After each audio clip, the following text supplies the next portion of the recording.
नमस्कार, मैं प्रवेश गौतम और आप सबका स्वागत है छुपा खेल विद प्रवेश में। रेल मंत्री के दावे हजारों पर हकीकत इससे कोसों दूर है। स्टेशन बिल्डिंग बनाने पर है सबका ध्यान, लेकिन यात्री सुविधाओं पर नहीं हो रहा गंभीरता से काम। अफसर मदमस्त हैं और यात्री पस्त हैं। जी हां, आज बताऊंगा कैसे एक अधिकारी के अधीन लगातार आ रही हैं समस्याएं। पूर्व में भी इस अधिकारी की कार्यप्रणाली का हम कर चुके हैं खुलासा। यात्रियों को लगातार एक ही महकमे से समस्याएं आ रही हैं।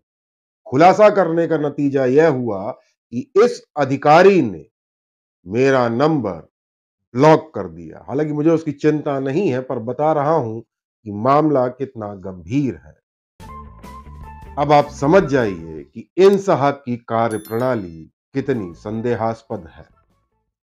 इनके विभाग की शिकायत करो तो दिखावे के लिए ठेकेदार पर करते हैं ऊंट के मुंह में जीरा जितना जुर्माना, यानी दिखावे के लिए।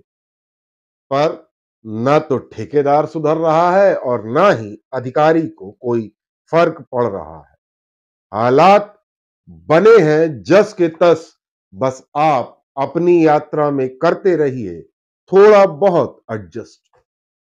आज के छुपा खेल में बताऊंगा कैसे चल रहा है इस अधिकारी और ठेकेदार का गठजोड़। हालात वाकई में गंभीर हैं। एक विशेष निवेदन है, आपने यदि हमारे चैनल को अभी तक लाइक शेयर सब्सक्राइब नहीं किया है तो प्लीज कर लें।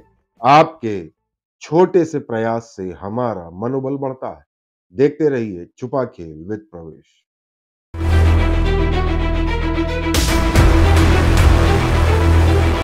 स्वागत है। भारतीय रेलवे में यात्री सुविधाओं के हालात बहुत अच्छे नहीं हैं। दिन ब दिन खराब ही हो रहे हैं। आप जनरल श्रेणी में सफर कर रहे हैं तो सामान्य श्रेणी की बात कर रहा हूं। भीड़, सीट न मिलना, गंदगी, धक्का मुक्की आदि से परेशान हो जाते हैं। इससे निजात पाने के लिए थोड़ा ज्यादा पैसे खर्च करके स्लीपर में रिजर्वेशन कराते हैं तो वहां भी कोच के अंदर अनाधिकृत टिकट और वेटिंग लिस्ट वाले आपकी सीट पे कब्जा कर रहे हैं। अमूमन यही हालात। स्लीपर के बाथरूम में गेट के आसपास तक लोग आपको बैठे दिख जाएंगे और गंदगी का आलम तो सबको पता ही। इन सब से बचने के लिए आप एसी में टिकट बुक कराते हैं, थोड़ा ज्यादा पैसे खर्च करते हैं इस उम्मीद में कि यहां शायद साफ सफाई, सुरक्षा आदि की सहूलियत होगी और यात्रा आरामदायक रहेगी। पर एसी कोच में भी रेलवे की असुविधा आपका पीछा नहीं छोड़ रही है। जी हां, यहां आप पैसे तो ज्यादा देते हैं सुविधाओं के लिए, पर वो भी लगभग नदारद सी हो रही है।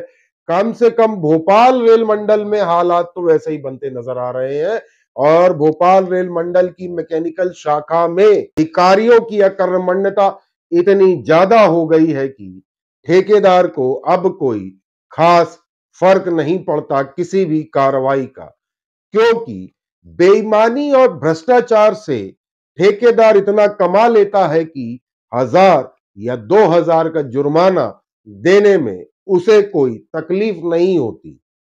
यानी विन विन सिचुएशन जैसी बन रही है, पर यात्री परेशान। इन सब में कोई पिसता है तो वो है एक आम आदमी, एक आम यात्री। अधिकारी को कोई फर्क नहीं पड़ रहा और ना ही ठेकेदार को। मैकेनिकल शाखा के अधीन ही आता है एसी कोच में अटेंडेंट की सुविधा देना। इसी एसी कोच में चादर, कंबल, तकिया आदि देने का काम भी मैकेनिकल शाखा के अधीन ही आता है और इनके लिए जिम्मेदार है भोपाल रेल मंडल में मैकेनिकल शाखा के वरिष्ठतम अधिकारी, यानी senior DME coordination Anurag Tripathi. मैंने पूर्व में भी आपको बताया था, खबर दिखाई थी कि अनुराग त्रिपाठी की कार्यप्रणाली काफी हद तक संदेहास्पद है। इतना ही नहीं, इनके द्वारा की गई पूर्व में अनियमितताओं को लेकर विजिलेंस ने भी मामला दर्ज किया था और इन पर कार्रवाई के लिए लिखा था, पर इनको बचा लिया गया इनके तत्कालीन बॉस पीसीएमईआर के सक्सेना द्वारा। मैकेनिकल शाखा के अधीन कोच के मेंटेनेंस भी आते हैं, यानी अनुराग त्रिपाठी जी की ही जिम्मेदारी है, और इसमें भी यह नाकाम ही साबित हो रहे हैं। मैंने पूर्व में प्रेशर ड्रॉप की समस्या को लेकर भी खुलासा किया था, कैसे भोपाल रेल मंडल की मैकेनिकल शाखा इसका निराकरण नहीं कर पा रही थी। बोर्ड ने भी इस पर चिंता जाहिर की।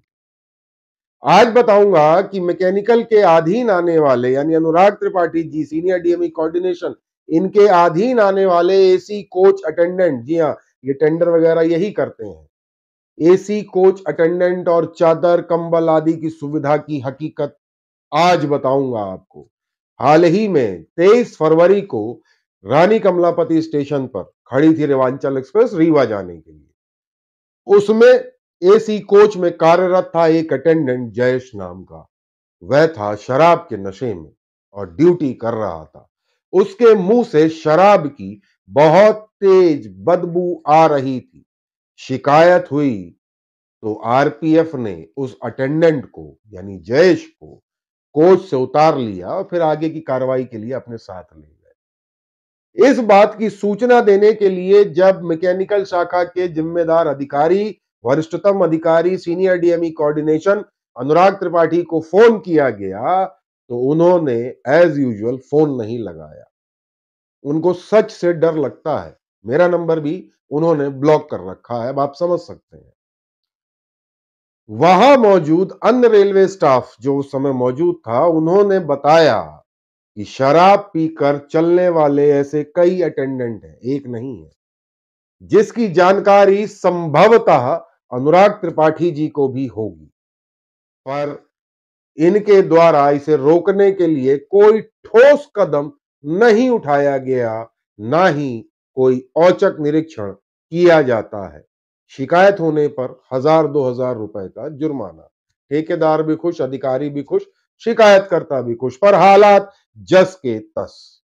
इतना ही नहीं, ट्रेनों में चलने वाले जो एसी कोच अटेंडेंट हैं, उनकी संख्या भी कम रहती है। यानी उदाहरण के लिए यदि किसी ट्रेन में 11 एसी कोच अटेंडेंट होने चाहिए, जिसका भुगतान रेलवे करता है, तो कई ट्रेनों में ऐसे 11 की जगह 4, 5 या 6 ही कोच अटेंडेंट चल रहे हैं। कुछ महीने पहले ही एक यात्री द्वारा शिकायत करने पर इसका खुलासा हुआ। आरटीआई से जो दस्तावेज प्राप्त हुए, उसमें भी बहुत कुछ चौंकाने वाली जानकारी प्राप्त हुई। मैकेनिकल शाखा यानी अनुराग त्रिपाठी के अधीन आने वाले ठेकेदार, जो बेसिकली इन्हीं के अंडर में इन्होंने कॉन्ट्रैक्ट दिया है, कम आदमी लगाकर काम कर रहा है। जी हाँ, पूर्व में शिकायत हुई है, प्रमाणित मामला है। पर जब शिकायत हुई तो दिखावे के लिए अनुराग त्रिपाठी जी ने 1000 रुपए प्रति अटेंडेंट जुर्माना लगा दिया। ठेकेदार भी खुशी खुशी फिलहाल मान गया, शिकायतकर्ता भी मान गया कि जुर्माना लग गया, और जुर्माना भरा कि नहीं है तो वक्त बताएगा। बहरहाल हालात अभी भी सुधरे नहीं हैं, निरीक्षण कभी किया नहीं जाता। हाँ, बिल्कुल सच कह रहा हूं मैं, औचक निरीक्षण की जानकारी अधिकृत रूप से अभी भोपाल रेल मंडल ने जारी नहीं की। रुकिए जरा, पिक्चर अभी बाकी है मेरे दोस्त। अनुराग त्रिपाठी जी के ही अधीन आता है, यानी मैकेनिकल शाखा के ही अधीन आता है, एसी कोच में मिलने वाले कंबल, चादर, तकिए आदि की धुलाई और सप्लाई। जी हाँ, इनके हालात भी अच्छे नहीं हैं। मैं स्वयं इस बात का गवाह हूं। रेवांचल एक्सप्रेस में गंदे चादर वगैरह मिल रहे थे, शिकायत की गई, जवाब आया, ऑनलाइन जवाब आया कि ठेकेदार पर 1000-2000 कुछ जुर्माना लगा दिया गया। ठेकेदार भी कुछ, कोई दिक्कत नहीं है, पर यात्री को उसी गंदे चादर के साथ, गंदे कंबल के साथ, गंदी तकिया की खोली के साथ सफर करना पड़ा। क्यों? क्योंकि ट्रेन में साफ चादर सप्लाई नहीं की गई। आपने शिकायत कर दी, जुर्माना हो गया, बात खत्म। मजबूरी में यात्री को उसी गंदे चादर आदि के साथ ही सफर करना पड़ा।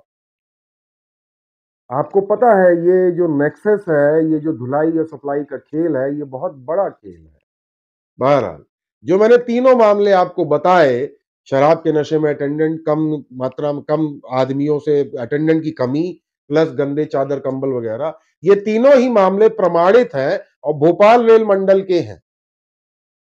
और ये हालात तब है जब अनुराग त्रिपाठी यानी सीनियर डीएमई कोऑर्डिनेशन को इसकी शिकायत कई बार की जा चुकी है, पर हमारे सूत्रों ने बताया कि अनुराग त्रिपाठी द्वारा कोई ठोस कार्रवाई नहीं की जा रही, इसलिए ठेकेदारों के हौसले बुलंद हैं।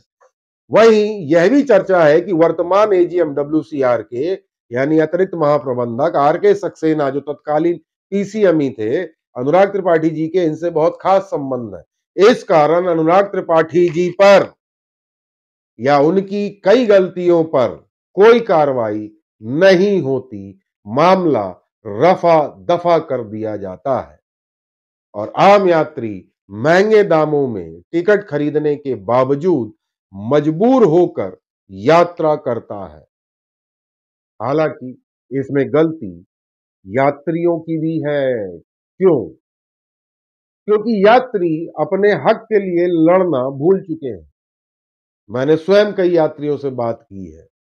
सबका ज्यादातर का ये कहना है कि यार एक रात की ही तो बात है, झेल लो, कौन शिकायत करे, क्या हो जाएगा, कुछ नहीं होगा।